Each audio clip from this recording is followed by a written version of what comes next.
Once every generation, a trial lawyer of the stature of Joe Jamail comes along, an attorney who, with dogged tenacity and decades of faithful advocacy for the rights of the injured, is elevated to a position of national acclaim and respect. A passionate advocate of structured settlements, trial lawyer of the century, Joe Jamail. I have the privilege today to be with one of the great lawyers of our time, and probably one of the greatest lawyers of all times, Joe Jamail from Houston, Texas. And probably his greatest legacy is the work he's done on behalf of his clients and making their lives better. And a lot of that's been accomplished through being a lawyer who's been sensitive to and knowledgeable about structured settlements. What's your advice to members of our profession who practice tort law primarily as to when and how they should consider a structured settlement? The lawyer has an obligation to try to explain to the client, look, your case is probably going to be worth a large amount of money. We need to be thinking about what you're going to do with that. You know, stock market is a real gamble. You could go to Las Vegas and bet on the dice tables, or you can be secure. You can have guaranteed income for life. You can take care of your children. You can send them to college. We can formulate plans. Well, they're interested, but it's the lawyer who has to get them interested. So I do it very early, and then I try to introduce them to our broker, and then she gets to know them. At least she's not a stranger when the case is concluded, coming in cold and said, I'm your broker here, sign here. Nonsense, they're not going to do that. You start the process very early on. Yes, and we even planned it earlier. We even started talking about different types of options. That's where the broker fits in. Look, we can fix it so you can have a certain amount of, what does it take for you to live comfortably now that you can't work? What's it going to take? House payments, car payments, whatever it is. All right, set aside enough money. Now you have children. How many? Do you want them to go to college? We can start their money coming in at age 18.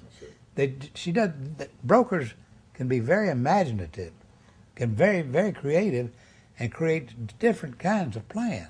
In our own practice, if I heard, well, I don't need a professional to handle my money, my cousin or my next door neighbor is going to handle that. What's your advice to a lawyer who's having to deal with that, or how to confront that? And I would tell anybody, any lawyer, who wouldn't consider, and that's the early question, structured settlements from the very beginning is not doing a job for his client.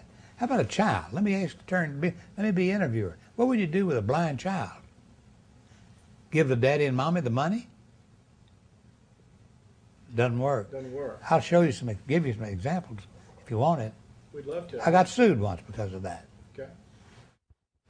I had a child who was horribly injured.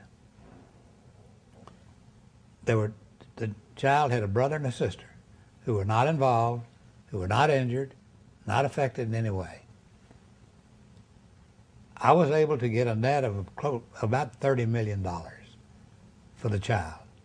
Child needed 24-hour care, constant care. I don't mean to look and see, constant care. The parents were objecting to the structure. I said, I don't represent you. I represent this child. We're going to the courthouse. Sometime later, stock market went up. The parents then sued. First they tried to sell the annuity, but I already put a provision in, court order, can't sell it. I'd do that because these people, there are hucksters around that'll go buy these.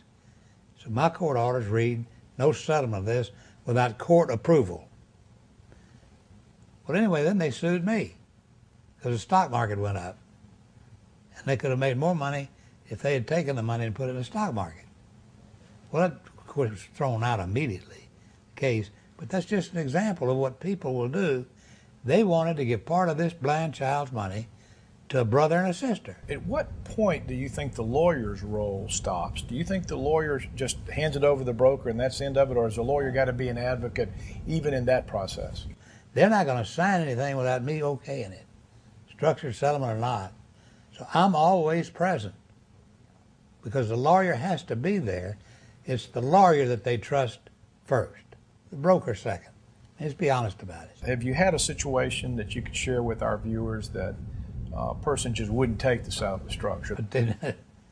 It's happened. It happens a great deal.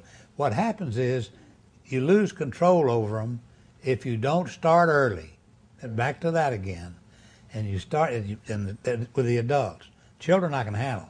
There's no way that the parents or anybody going to get the children's money in my cases.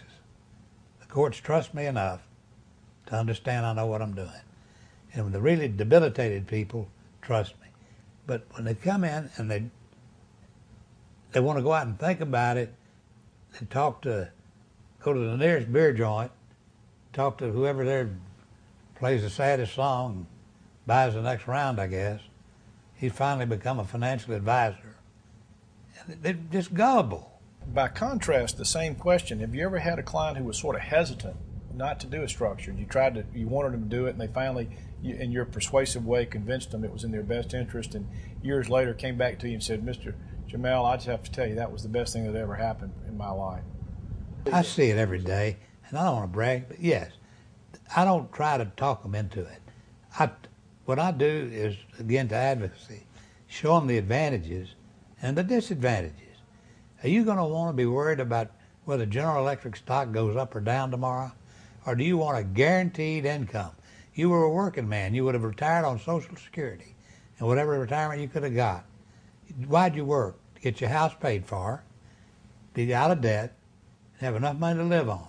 Well, right here's that package. You pay off the house today. Here's enough money for you and your family for the rest of your life. If you die tomorrow, it's guaranteed for 25 years. Your wife will be taken care of.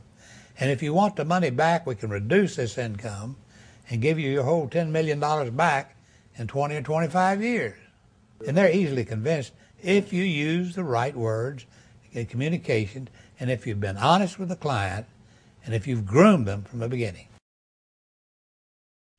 This video was sponsored by the National Structured Settlement Trade Association and produced in partnership with the Legal Broadcast Network. You can learn more about structured settlements and how to select or locate a settlement professional by contacting the National Structured Settlement Trade Association at nssta.com or calling 202-367-1159.